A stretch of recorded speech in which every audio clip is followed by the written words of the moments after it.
Thank you Lord Jesus, hallelujah. धन्यवाद प्रभु यीशु, हम आपको धन्यवाद देते हैं, आपके नाम को ऊंचाई पर उठाते हैं।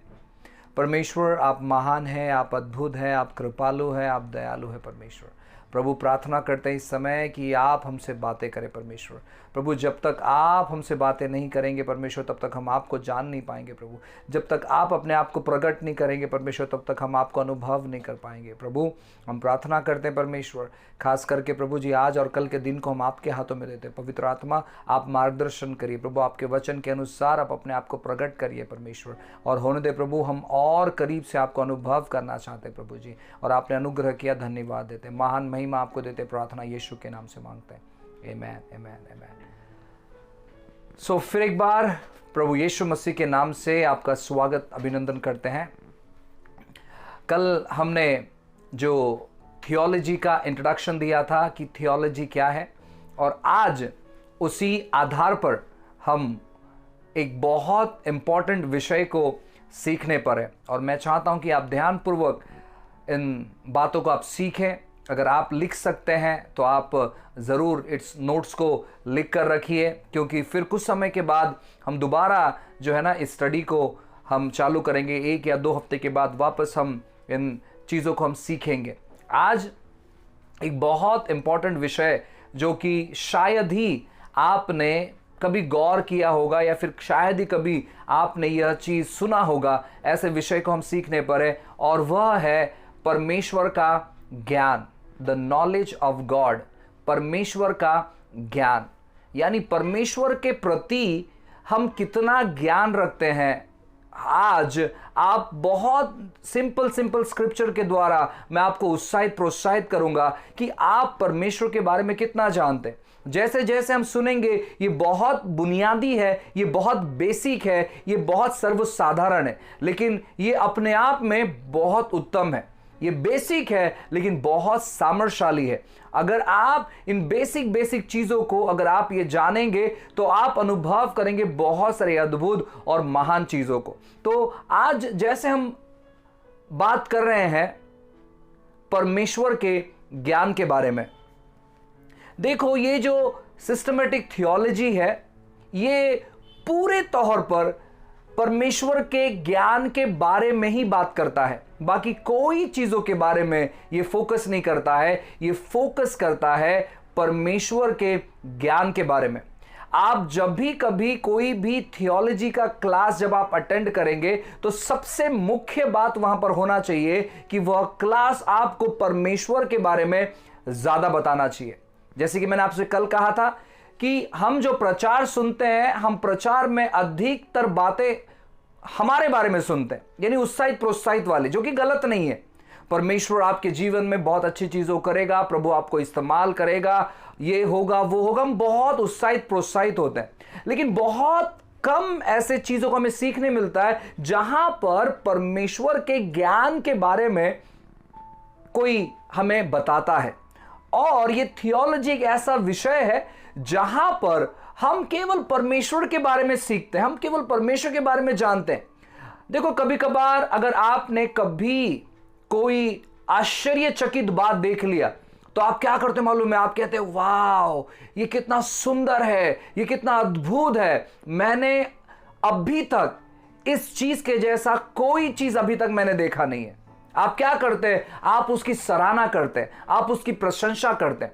वैसे ही परमेश्वर जिसने सारे सृष्टि की रचना की है, अगर उसने उन खूबसूरत चीजों को बनाया है तो सोच कर देखिए परमेश्वर कितना खूबसूरत होगा, परमेश्वर कितना अद्भुत होगा, परमेश्वर कितना रहस्यमय होगा, परमेश्वर कितना सामर्थ्यशाली होगा, और परमेश्वर हमारे वर्णन से जो बाहर जो चीजें है ना वैसा हमारा परमेश्वर है।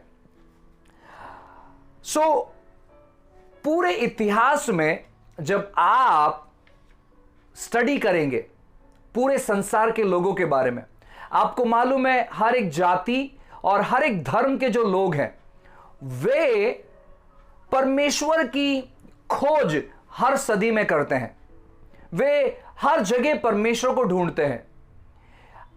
इंसान बिना परमेश्वर के कभी भी तृप्त नहीं हो सकता है। अगर आप अपने जीवन में तृप्तता चाहते हैं, संतुष्टता चाहते हैं, आपको शायद ऐसा लगता होगा कि आपके पास अगर ढेर सारे पैसे आ जाएंगे तो आपको तृप्तता मिल जाएगी।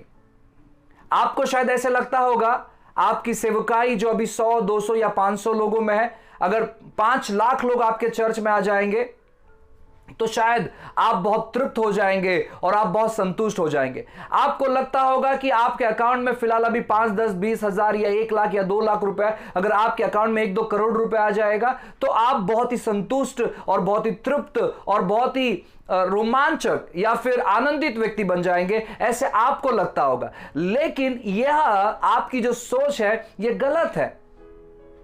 ऐसा बिल्कुल भी नहीं है। अगर आपके पास परमेश्वर नहीं है, बाकी सभी चीज अगर आपके पास है, तो आप तृप्त नहीं हो सकते। बाइबल में एक महिला है, ऐसा लिखा गया है कि यीशु मसीह कुएं के पास उस महिला से मिलता है, और जब कुएं के पास उस महिला से मुलाकात होती है यीशु मसीह की, यीशु मसीह उस महिला को देखता है और उस महिला के जीवन के बारे में कहता है।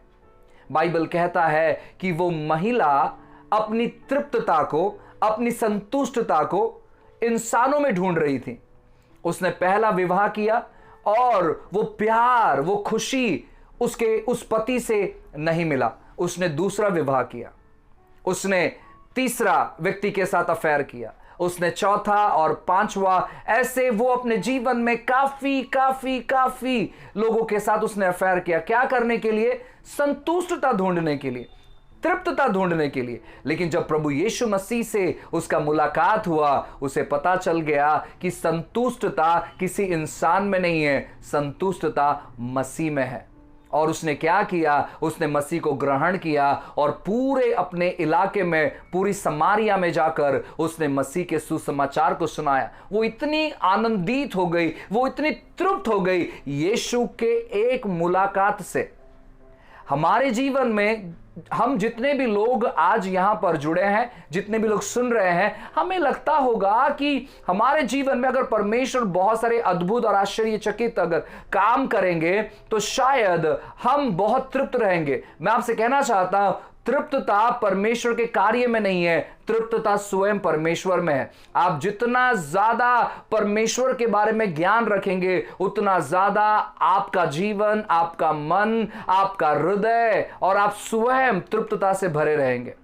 देखो, पूरे इतिहास में बारंबार बहुत सारे महापुरुष होकर गए हैं।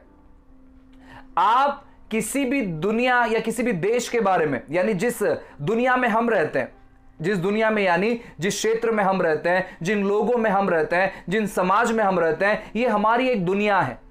जिस भी दुनिया में जो लोग रहते हैं, जिस भी देश में जो लोग रहते हैं, जिस भी इलाके में जो लोग रहते हैं, वहां पर उनके अपने अपने बड़े बड़े धर्मगुरु हैं, बड़े बड़े महापुरुष लोग हैं। ये जो महापुरुष लोग होते हैं, ये लोग क्या करते हैं? ये सभी चीजों का त्याग करते हैं परमेश्वर की खोज करने के लिए।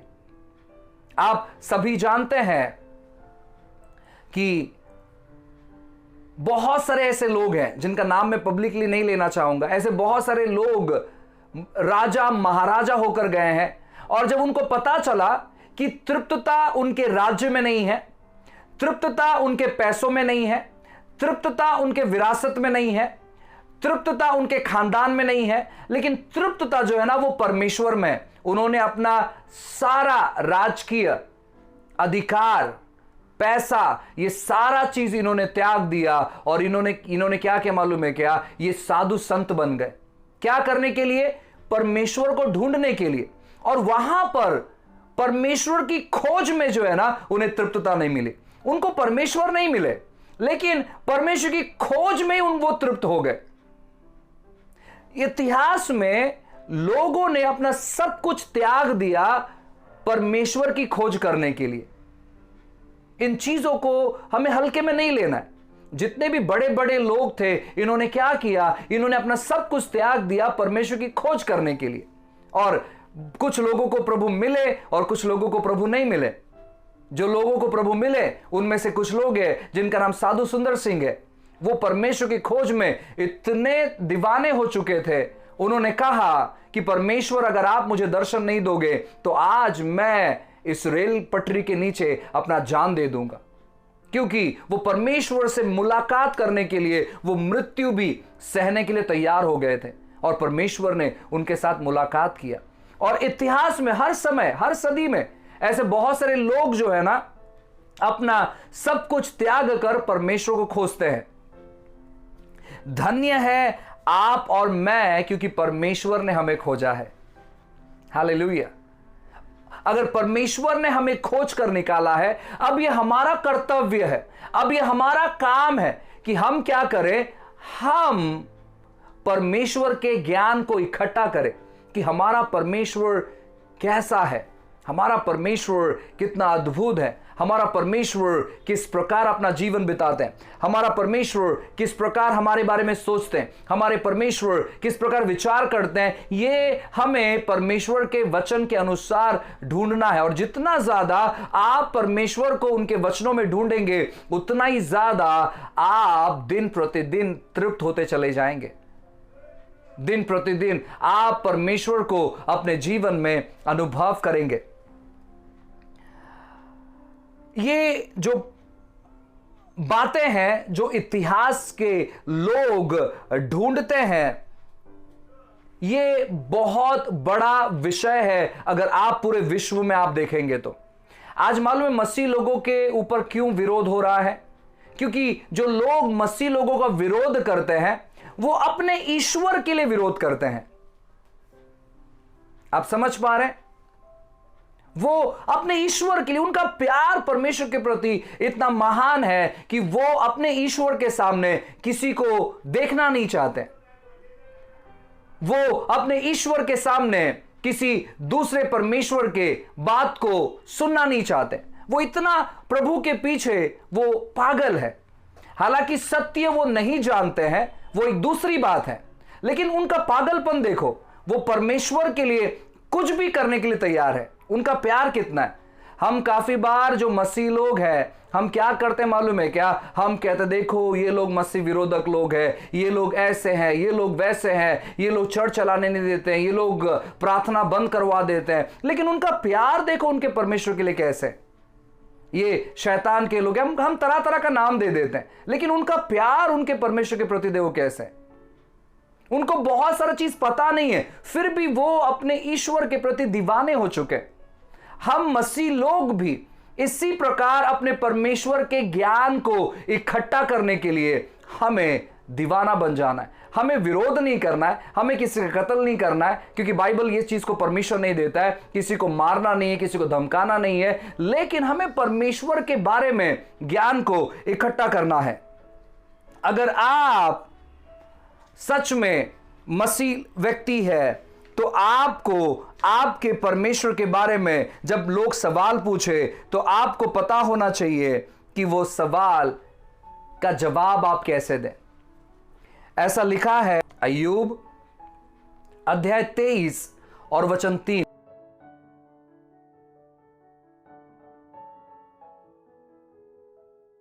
मैं परमेश्वर के सामने जाकर रहना पसंद करता हूं। और देखो यूहन्ना की किताब में क्या लिखा है। यूहन्ना की किताब अध्याय 14 वचन 8।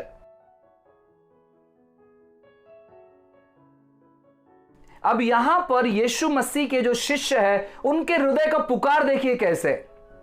वो कहते हैं कि यीशु हमें पिता से मिलना है। वो परमेश्वर के उपस्थिति के लिए इतना तड़प रहे हैं। वो क्या कहते हैं कि हमें बस पिता से मिलना है। यीशु मसीह के चेले कहते हैं कि हमें पिता से प्रार्थना करना सीखा। वो देखो परमेश्वर के लिए कितना तड़प रखते हैं।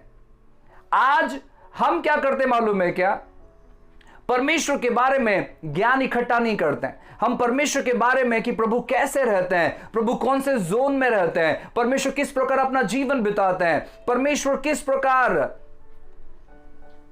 विचार करते हैं, हम नहीं सुनना चाहते। हम केवल सुनना चाहते हैं प्रभु आपको आशीष देगा, परमेश्वर आपको यूं करेगा, प्रभु आपके जीवन में ये लेकर आएगा, प्रभु आपके जीवन में वो लेकर आएगा। हम इसी चीज को सुनना चाहते हैं, लेकिन हम परमेश्वर के बारे में नहीं सुनना चाहते।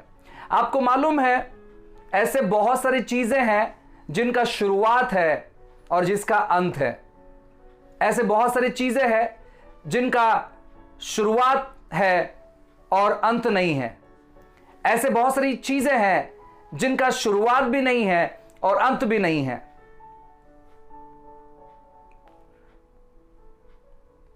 जानवरों का शुरुआत है और जानवरों का अंत है। वो अनंत काल तक नहीं रहेंगे। कोई भी जानवर जब जन्म लेता है, उनका शुरुआत का वो दिन है और फिर उसके बाद कुछ समय के बाद, कुछ सालों के बाद वो मर जाते हैं, उनका अंत है। जो मनुष्य है उनका शुरुआत है लेकिन उनका अंत नहीं है। अगर वो यीशु मसीह पर विश्वास करते हैं, बाइबल कहता है कि जिन्होंने यीशु मसीह पर विश्वास किया, जिन्होंने यीशु मसीह पर अपना विश्वास लाया, जिन्होंने यीशु मसीह को अपने जीवन में ग्रहण किया, वो परमेश्वर के संतान बन चुके हैं, वो परमेश्वर के परिवार के सदस्य बन चुके हैं और वो यीशु मसीह के साथ रहेंगे अनंत काल से अनंत काल तक। जिन्होंने यीशु को ग्रहण नहीं किया, बाइबल कहता है कि वो नरक में रहेंगे अनंत काल से अनंत काल तक। मनुष्य का कोई अंत नहीं है। मनुष्य यीशु मसीह पर विश्वास करने के द्वारा वो स्वर्ग में रहेंगे। अगर वो यीशु मसीह पर विश्वास नहीं करते, वो नरक में रहेंगे। मनुष्य का शुरुआत है और अंत नहीं है। स्वर्गदूतों का शुरुआत है, स्वर्गदूतों का अंत नहीं है। स्वर्गदूत मरते नहीं है। लूसीफर के साथ स्वर्गदूतों को नीचे फेंका गया था और वो स्वर्गदूत अभी भी दुष्टात्मा बनकर जगह जगह घूमते हैं। उनका कोई अंत नहीं है। परमेश्वर का ना ही तो कोई शुरुआत है और ना ही तो कोई अंत है। परमेश्वर ने सारे चीजों को बनाया। परमेश्वर को कभी किसी ने बनाया नहीं। परमेश्वर समय जोन में नहीं रहते। परमेश्वर के लिए रात और दिन नहीं है। हमारे लिए रात दिन है, परमेश्वर के रात दिन नहीं है। परमेश्वर 24 घंटे के अनुसार काउंट नहीं करते हैं। 24 घंटा हो गया, अच्छा ये मंगलवार चलेगा, अभी बुधवार आ गया। परमेश्वर के लिए ये नहीं है। परमेश्वर टाइम जोन से बाहर रहते हैं और इसलिए परमेश्वर बूढ़े नहीं होते। हम काफी बार जब परमेश्वर के बारे में सोचते हैं या कोई हमें जब चित्र बताता है तो हमें लगता है कि परमेश्वर एक सिंहासन पर बैठे हुए हैं, उनके बड़े बड़े मूंछ है, बड़ी बड़ी दाढ़ी है, बड़े बड़े सफेद बाल है। परमेश्वर बिल्कुल भी ऐसा नहीं है। परमेश्वर बूढ़े नहीं है। परमेश्वर हम सबसे ज्यादा नवयुवक है, क्योंकि बुढ़ापा एक बड़ा श्राप है। परमेश्वर बूढ़े नहीं है। पास्टर, आप ऐसे कैसे कह सकते हैं? जब आप परमेश्वर से प्यार करने लगेंगे, जब आप उनके वचनों को समझने लगेंगे, तब आप जान पाएंगे कि परमेश्वर बूढ़े नहीं है। परमेश्वर वो नवयुवक है, जवान है। जब आप स्वर्ग में प्रवेश करेंगे, सबसे पहली बात, इसलिए उन्होंने क्या किया मालूम है? सबसे पहली चीज क्या होगी मालूम है? आपका शरीर बदलेगा। हम जिस शरीर में हैं, उस शरीर के साथ हम स्वर्ग में नहीं जाएंगे। हमारा शरीर जो है महिमा रूपी शरीर होगा। हम जब परमेश्वर के साथ समय बिताएंगे, वो बहुत ही अद्भुत और महान समय रहेगा। देखिए एक वचन पढ़ते हैं, इर्मयाह की किताब अध्याय 9, इर्मयाह अध्याय 9 और वचन 23 और 24।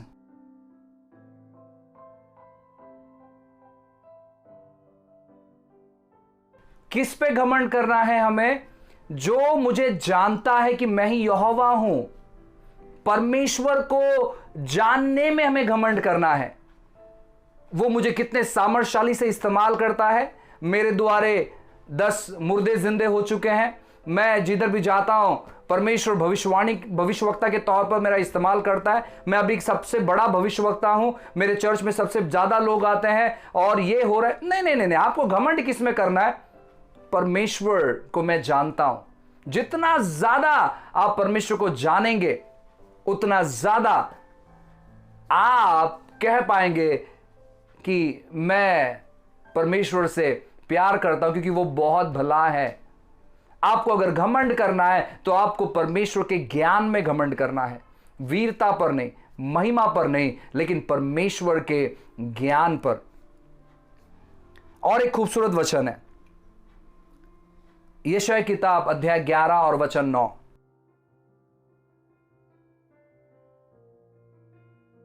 परमेश्वर इस पृथ्वी पर अपने ज्ञान को उंडेलना चाहता है।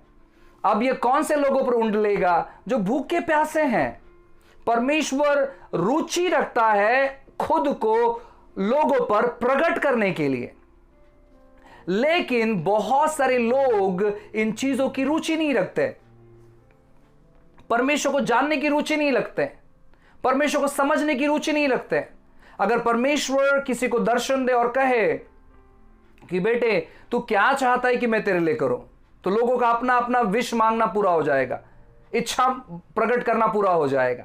लेकिन मैं आपसे कहूं, हमारा सबसे बड़ा इच्छा होना चाहिए कि प्रभु मैं आपको अनुभव करना चाहता हूं, प्रभु मैं आपको और करीब से जानना चाहता हूं। और जो इस प्रकार की इच्छा लेकर चलता है, परमेश्वर अपने आप को उसके ऊपर प्रकट करते हैं। परमेश्वर की इच्छा है कि जिस प्रकार समंदर, नदी पानी से भरा रहता है, उसी प्रकार पृथ्वी को वो अपने ज्ञान से भरना चाहता है। पृथ्वी को अपने ज्ञान से भरना चाहता है। पृथ्वी को, यानी पृथ्वी में जो लोग रहते हैं, उन लोगों में अपने ज्ञान को उंडेलना चाहता है। और परमेश्वर आप लोगों का इस्तेमाल करेंगे, परमेश्वर आप लोगों का इस्तेमाल करेंगे ज्ञान को उंडेलने के लिए। इसलिए आपको तैयारी करनी है, आपको जानना है, आपको प्रार्थना करना है, आपको परमेश्वर के वचनों को पढ़ना। और जितना ज्यादा आप परमेश्वर के वचनों को पढ़ेंगे, उतना ज्यादा परमेश्वर अपने आप को प्रकट करेगा आप पर।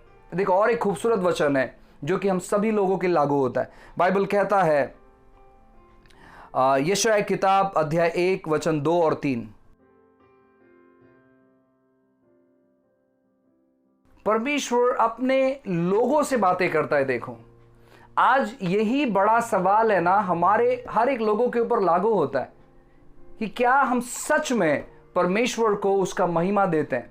क्या हम सच में परमेश्वर को उसका स्थान देते हैं? क्या हम सच में परमेश्वर को उसका आदर देते हैं, या बस हम अपनी इच्छा पूरी करने में लगे हुए हैं? क्या हम अपनी बातों को पूरी करने में लगे हुए हैं? क्या हम अपने चीजों को पूरी करने में लगे हुए हैं? इन चीजों को हमें जानना बहुत जरूरी है। परमेश्वर बहुत महिमा रूपी है, परमेश्वर अद्भुत है, परमेश्वर महिमा से भरा हुआ परमेश्वर है। देखो, और एक वचन पढ़ेंगे, राजाओं की किताब पहले राजा अध्याय 8 वचन 12। ठीक है, बाइबल कहता है यहोवा घोर अंधकार में वास करता है। आप कल्पना कर देखें, पहली बार जब आप इस वचन को पढ़ेंगे तो आपको समझ में नहीं आएगा, क्योंकि आप कहोगे कि हमारा परमेश्वर तो प्रकाश का परमेश्वर है, ये घोर अंधकार में वास क्यों करता है? क्योंकि वचन कहता है कि यहोवा घोर अंधकार में वास करता है। जब आप इसके आगे के वचनों को पढ़ोगे, आगे पीछे के वचनों को पढ़ोगे, तो यहां पर जो शकायना ग्लोरी है, जो परमेश्वर का महिमा का बादल कहते हैं, उसके बारे में परमेश्वर यहां पर बातें करते हैं।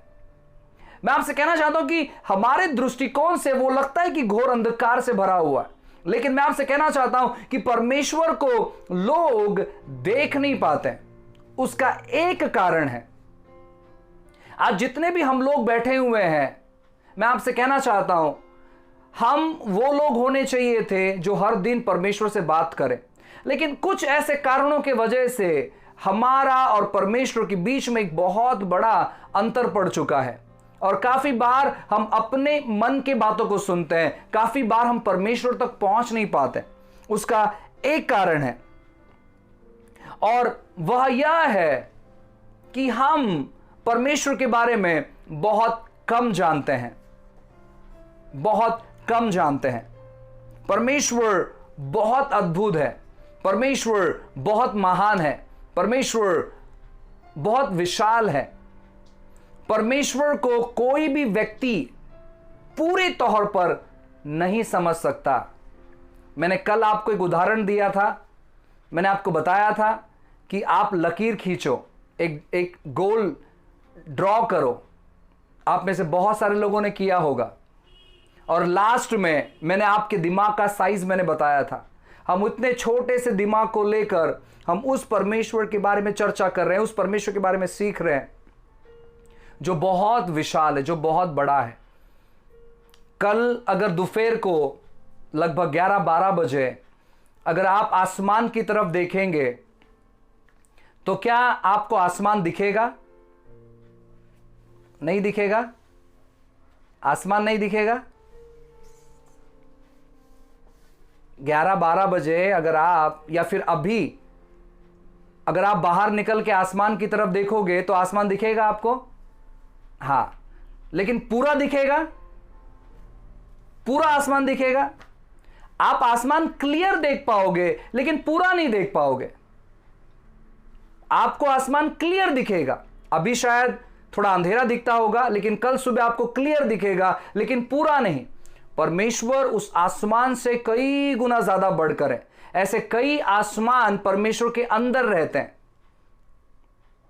ऐसे कई आसमान परमेश्वर के अंदर रहते हैं।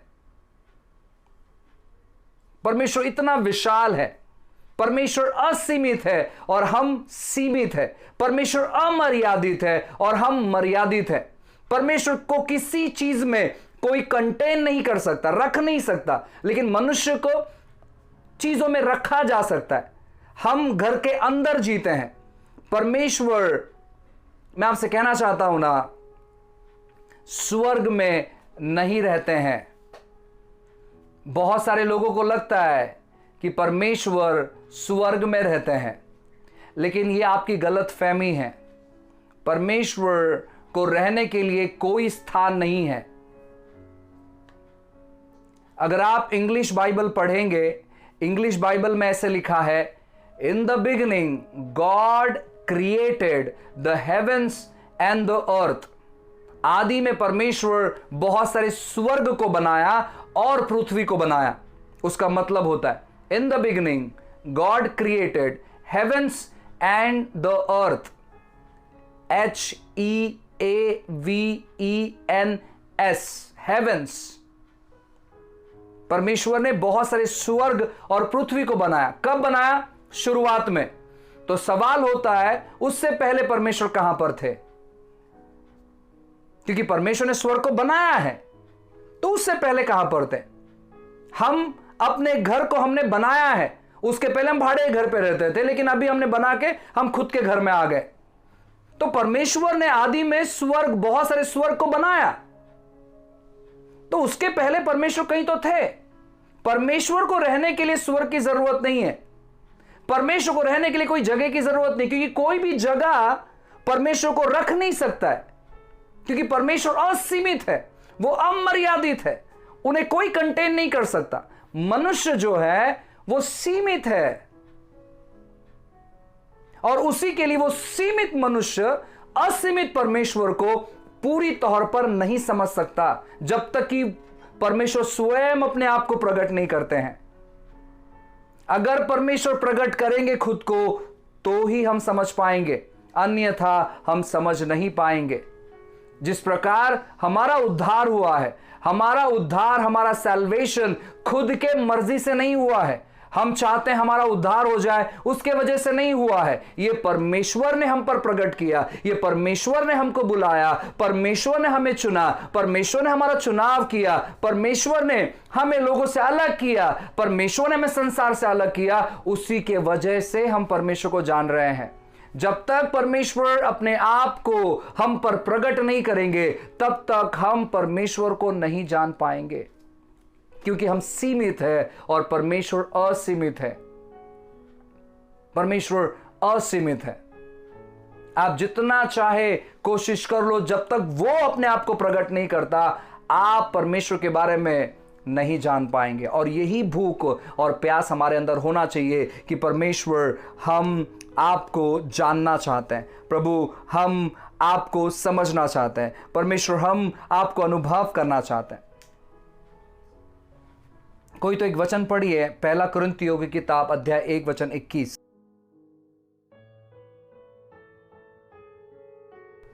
अपने ज्ञान से हम परमेश्वर को कभी समझ नहीं पाएंगे। इसलिए बाइबल कहता है कि परमेश्वर का जो ज्ञान है ना, वो मनुष्य के लिए मूर्खता जैसे लगता है। प्रभु यीशु मसीह 2000 साल पहले आए, उन्होंने इस पृथ्वी पर जन्म लिया, वो मनुष्य जाति के पापों के लिए क्रूस पर मरे, वो गाड़े गए, तीसरे दिन जी उठे, वो स्वर्ग में गए, वो दोबारा हमें लेने आने वाले हैं। ये एक सुसमाचार है। ये सुसमाचार जब हम सुनते हैं हमें लगता है ये नॉर्मल सी चीज है, उसमें क्या इतनी बड़ी बात है। लेकिन पौलुस कहता है इस सुसमाचार में सामर्थ है। ये सुसमाचार किसी को नरक में जाने से बचा सकता है। यह आपके लिए सामान्य लगता होगा, लेकिन इसमें इतना सामर्थ है कि इस सुसमाचार ने हमारी जिंदगी को बदल के रख दिया है। मनुष्य का ज्ञान जो अधूरा ज्ञान है, जो लिमिटेड ज्ञान है, वह परमेश्वर के असीमित ज्ञान को पूरी तौर पर नहीं समझ सकता। हमें परमेश्वर से अनुग्रह मांगना है, परमेश्वर से कहना कि प्रभु आप अपने आप को हम पर प्लीज प्रकट करिए। हम आपको जानना चाहते हैं, और परमेश्वर का अनुग्रह अगर हम पर होता है तो हम परमेश्वर को समझ पाएंगे, हम परमेश्वर का अनुभव कर पाएंगे, हम परमेश्वर को देख पाएंगे, हम परमेश्वर से मुलाकात कर पाएंगे, हम परमेश्वर से बातें कर पाएंगे, हम परमेश्वर को अनुभव कर पाएंगे अपने जीवन काल पे। इसके लिए हमें परमेश्वर का एक बड़ा अनुग्रह हमारे जीवन पर मांगना है।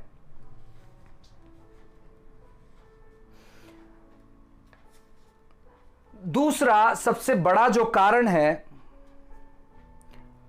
कि क्यों मनुष्य जाति परमेश्वर को नहीं समझ पा रहा है, उसका दूसरा सबसे बड़ा कारण है, वो है मनुष्य जाति के पाप। आप जब बाइबल शुरुआत से पढ़कर देखेंगे, इंसान 900 साल तक जीता था और परमेश्वर इंसान से बातें करने आता था। बाइबल कहता है आदम के बारे में, परमेश्वर आदम से मिलने के लिए आते थे। कल्पना कर कर देखिए, पाप का जो प्रभाव आदम पर जब नहीं था, आदम पूरी तौर पर परमेश्वर के इमेज, उसके जैसे जब परमेश्वर ने बनाया था, परमेश्वर रोज उससे मुलाकात करने आते थे। और जब आदम पाप में फंस गया, उसके बाद आदम से परमेश्वर ने मुलाकात नहीं किया। परमेश्वर को और एक व्यक्ति मिला जिसका नाम हानोक था। बाइबल कहता है हानोक परमेश्वर के साथ साथ चला। परमेश्वर आदम के साथ साथ चलते थे, अब हानोक परमेश्वर के साथ साथ चला। वो पाप का प्रभाव जो है एकाएक आदम पर नहीं आया। आप देख सकते हैं उसकी कई जो पीढ़ी थी, आदम की कई सारी जो पीढ़ी थी, वो 900 साल तक जीवित रही, 700 साल जीवित रही, 800 साल जीवित रही, 600 साल जीवित रही। लेकिन देखो आज मनुष्य जाति का जो काल है या समय है, वो घटता घटता चले गया है। आज अगर कोई 100 साल तक पहुंच जाता है तो वो बहुत बड़ी बात हो जाती है। पाप का प्रभाव धीरे धीरे कर कर मनुष्य जाति के अंदर जब आने लगा, और उसी के वजह से लोगों ने परमेश्वर के प्रति ज्ञान रखना, परमेश्वर को जानना, परमेश्वर से प्रेम करना, प्रभु को अपना हृदय देना, परमेश्वर के साथ चलना, परमेश्वर के साथ वार्तालाप करना, परमेश्वर को प्रथम स्थान देना, ये सारा चीज भूल गए हैं। आज हम जितने मसीह लोग हैं, हम सभी लोग ये अपेक्षा नहीं करते इन दिनों में कि हम से स्वर्गदूत आकर मुलाकात करे, हम प्रभु की आवाज को सुनने पाए। हमारे लिए अगर प्रभु का आवाज यानी हमारे दिमाग से बाहर है। पहले के लोगों के लिए ऐसा नहीं था। पहले के लोगों के लिए स्वर्गदूत बहुत कॉमन तौर पर मिलने के लिए आते थे, बहुत कॉमन तौर पर। आप जो बाइबल को पढ़कर देखेंगे, जुने नियम नए नियम में स्वर्गदूत का आना जाना नॉर्मल तौर पर रहता था। लेकिन इन दिनों में हम नहीं देखते वैसे। इन दिनों में अगर स्वर्गदूत कहीं उतर गया, मतलब सोचो कि वो चर्च पूरी तौर पर लोगों से भर जाएगा कि यार यहां पर बहुत बड़ा चमत्कार हो गया है। ये चीज लोगों के लिए बहुत बड़ी बात बन चुकी है, जो कि मसीह लोगों के लिए नॉर्मल और साधारण होना चाहिए। क्यों बड़ी बात बन चुकी है? क्योंकि मनुष्य जाति पाप के प्रभाव में फंस चुका है। और उसी के वजह से परमेश्वर को लोग अनुभव नहीं कर पा रहे हैं। लोगों की मानसिकता इतनी पाप की मानसिकता हो चुकी है कि पाप का प्रभाव उनके मन पर पड़ चुका है और उसी की वजह से वे परमेश्वर से मुलाकात नहीं कर पा रहे, परमेश्वर के प्रति इच्छा वो तैयार नहीं कर पा रहे। हमें क्या करना है? हमें इन चीजों से धीरे धीरे कर कर बाहर निकलना है। हमें इन चीजों को धीरे धीरे कर कर अपने जीवन से हटाना है। परमेश्वर ने एक रास्ता खुला किया जहां पर हम परमेश्वर को अनुभव कर पाए, और वह है प्रकाशन का रास्ता। परमेश्वर ने एक रास्ता हमारे लिए खुला किया जहां पर हम परमेश्वर को अनुभव कर पाए, और उसे कहते हैं प्रकाशन का रास्ता। आप ये लिख सकते हैं, प्रकाशन के द्वारा हम परमेश्वर को अनुभव कर सकते हैं, जिसे हम इंग्लिश में रेवलेशन कहते हैं। अगर रेवलेशन क्या है? रेवलेशन जो पुराना सत्य है, सत्य कभी नया नहीं होता, प्रकाशन नया होता है। सत्य हमेशा पुराना ही रहता है। जो बाइबल में लिखा है वही सत्य है। सत्य हमेशा पुराना होता है, लेकिन उसके ऊपर का जो प्रकाशन है परमेश्वर हर समय नया करते हैं। तो प्रकाशन एक ऐसा माध्यम है जहां पर परमेश्वर खुद को प्रकट करते हैं, जहां पर परमेश्वर खुद को प्रकट करते हैं। अब मैं चाहता हूं कि कोई तो एक वचन पढ़े, मत्ती की किताब अध्याय 16 और वचन 17। मत्ती की किताब अध्याय 16 और वचन 17।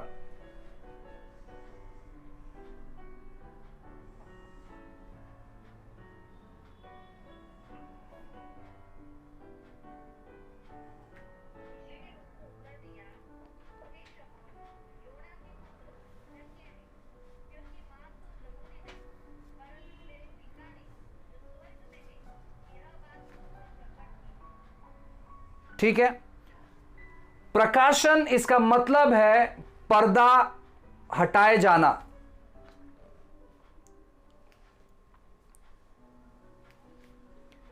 प्रकाशन का मतलब है पर्दा हटाए जाना। अब यीशु मसीह ने पतरस से सवाल किया कि लोग मेरे बारे में क्या कहते हैं। फिर उसने तरह तरह के शब्द दिए, तू भविष्यवक्ता है, ऐसा है, वैसा है। फिर यीशु मसीह ने पतरस से पूछा, तू मेरे बारे में क्या कहता है? वो कहता है कि आप जीवित परमेश्वर के पुत्र मसीहा है। यीशु कहते हैं कि लहू और मांस ने तुझे प्रकट नहीं किया, क्योंकि तेरा लहू और मांस यानी शारीरिक तौर पर तू ये जान ही नहीं सकता है, लेकिन परमेश्वर ने, मेरे पिता ने जो स्वर्ग में है, ये बातें प्रकट की है। यानी जब तक परमेश्वर प्रकट नहीं करेगा तब तक हम परमेश्वर को अनुभव नहीं कर सकते। तो प्रकाशन एक ऐसा माध्यम है जहां से हम परमेश्वर को जान सकते हैं। इस प्रकाशन में सर्वसाधारण प्रकाशन कहते हैं। सबसे पहला जो दर्जा है या सबसे पहला जो स्तर है उसे कहते हैं सर्वसाधारण प्रकाशन, जनरल रेवलेशंस। जनरल रेवलेशंस जब आप अपने गांव जाओगे, क्योंकि मुंबई में पोल्यूशंस की वजह से ना बहुत सारी चीजें आसमान में दिखते नहीं है। कभी कभार आसमान साफ रहेगा तो हम चांद सितारे देख सकते हैं, लेकिन जब आप अपने गांव जाएंगे तो आप जब रात के समय जब आसमान की तरफ देखेंगे, बहुत सारे खूबसूरत नज़ारे आपको दिखाई देंगे। अलग अलग प्रकार के चांदनी सितारे आपको दिखाई देंगे।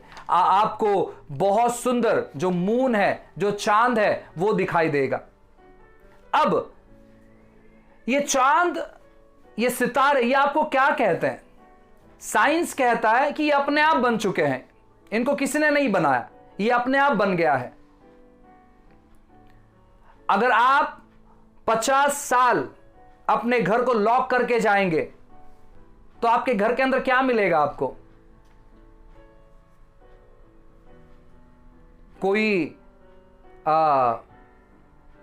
सोने का लोटा वहां पर आएगा क्या? नहीं आएगा। आपको धूल और मकड़ी के जाल के अलावा कुछ नहीं मिलेगा। यानी अपने आप कुछ नहीं बनता है। अपने आप एक पेंसिल भी नहीं बनता है, अपने आप एक चेयर भी नहीं बनता है। तो अगर अपने आप एक पेंसिल नहीं बन सकता तो चांद सितारे अपने आप कैसे बनेंगे, पृथ्वी अपने आप कैसे बनेगा? तो हर एक चीजों को बनाने वाला होना चाहिए। तो सामान्य जो प्रकाशन है, आप उन चीजों के द्वारा लोगों को बता सकते हैं कि जो लोग परमेश्वर पर विश्वास नहीं करते, तो सबसे पहले आप इन सामान्य चीजों के द्वारा बता सकते हैं कि ऐसी कोई तो अद्भुत शक्ति है जिन्होंने इन चीजों को बनाया है। इसे जनरल रेवलेशन कहते हैं, सामान्य प्रकाशन। चीजों को देखने के अनुसार आप अनुमान लगा सकते हैं कि सच में शक्तिशाली परमेश्वर इस पृथ्वी पर है, क्योंकि इन्होंने ये सारे चीजों को बनाया है। इन्होंने इन सारे चीजों को बनाया है। सूर्य को कोई इंसान नहीं बना सकता। सूर्य को वही बना सकता है जो उससे शक्तिशाली है। हमारा परमेश्वर सूर्य से ज्यादा शक्तिशाली है। इसलिए उसने कहा मूसा को, मूसा अगर तू आमने सामने मुझे देखेगा तो तू मर जाएगा। इसीलिए मैं जब गुजरूंगा तो पत्थर के बीच में से मैं उस पत्थर को तड़क दूंगा, या उस पत्थर के बीच में से मैं जगह बनाऊंगा जहां से तू मुझे मेरी पीठ देख सकता है, क्योंकि अगर तू मुझे आमने सामने देखेगा तो तू मर जाएगा। हमारा परमेश्वर इतना पावरफुल है, इतना शक्तिशाली है, इतना अद्भुत है, और हम इन चीजों को देखने के द्वारा हम परमेश्वर के ज्ञान को समझ सकते हैं कि प्रभु कितना अद्भुत है।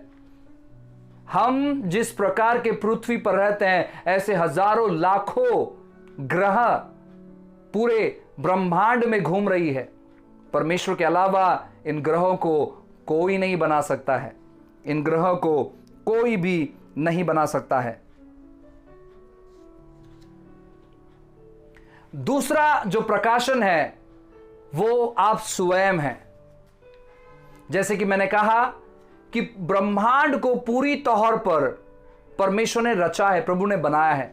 उसी प्रकार आपकी जो शुरुआत है ये परमेश्वर से हुई है। लोग कहते हैं कि हमारी शुरुआत जो है ना बंदर से हुई है। ये चार्ल्स डार्विन थियरी है। जितने भी स्कूल में ये चार्ल्स डार्विन थियरी सिखाते हैं, ये थियरी है, ये प्रैक्टिकल नहीं है।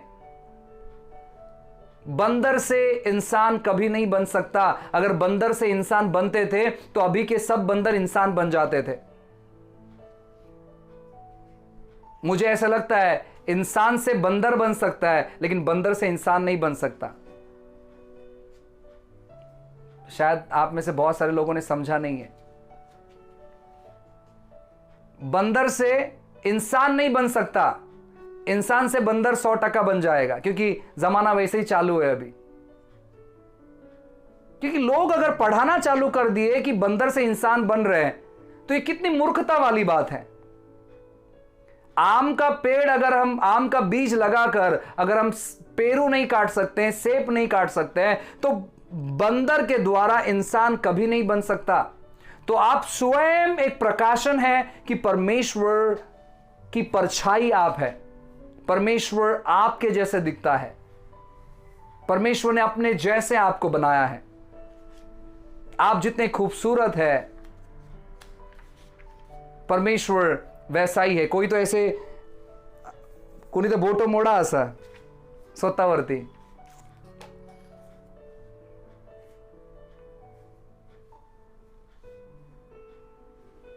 तीसरा जो प्रकाशन है वो है कि परमेश्वर बारी बारी से खुद को प्रकट करते हैं, अलग अलग तौर पर, सुपरनैचुरल तौर पर, अलौकिक तौर पर। परमेश्वर ने अपने बहुत सारे दास दासियों को दर्शन दिया है, और ये जो चीजें हैं इन पर इन दिनों में ज्यादा विश्वास करना है।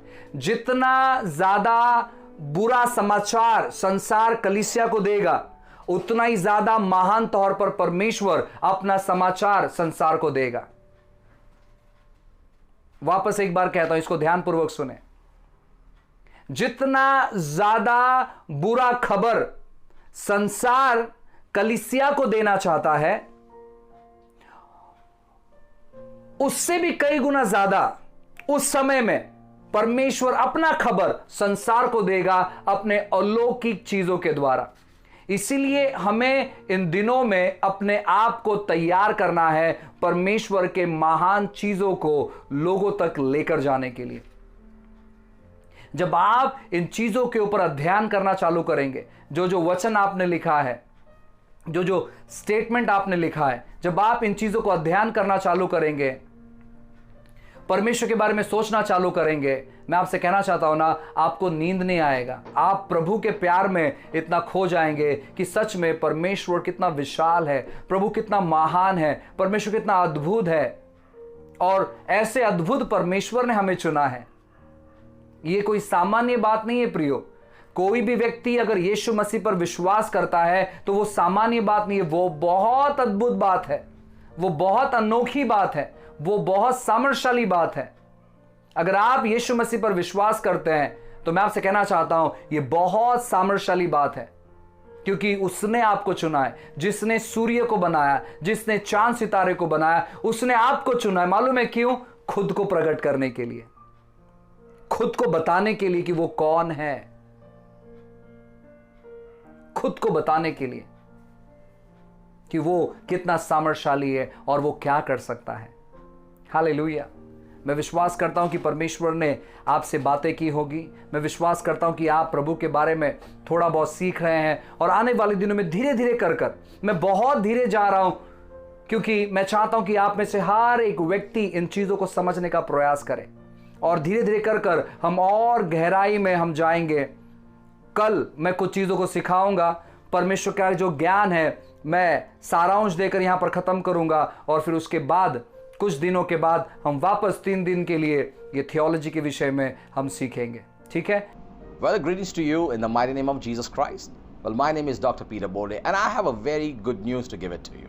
And I believe you love good news, and I have a wonderful news, and that is Azadi is coming with a wonderful conference that's called The World Changer and History Maker. I'm excited about it because, you see, I love to serve the God's people with the bright and wonderful food of the Word of God. And I want to tell you, in this conference, I will be there, and I want to tell you there will be great mighty man of God who will be there. And I want to tell you the best part of this meeting is this: you'll experience the supernatural power of God, the tangible anointing, and the word for the now season. And I'm asking pastors, leaders, church people, and I want all the people who are looking forward for the fire to come, just come and be a part. It's going to happen in the month of January. 12, 13, 14 is going to be. It's going to be happening in New Life Church in Chembur. I want to tell you, for more information, look at the numbers at the screen and do call and be blessed. God bless you.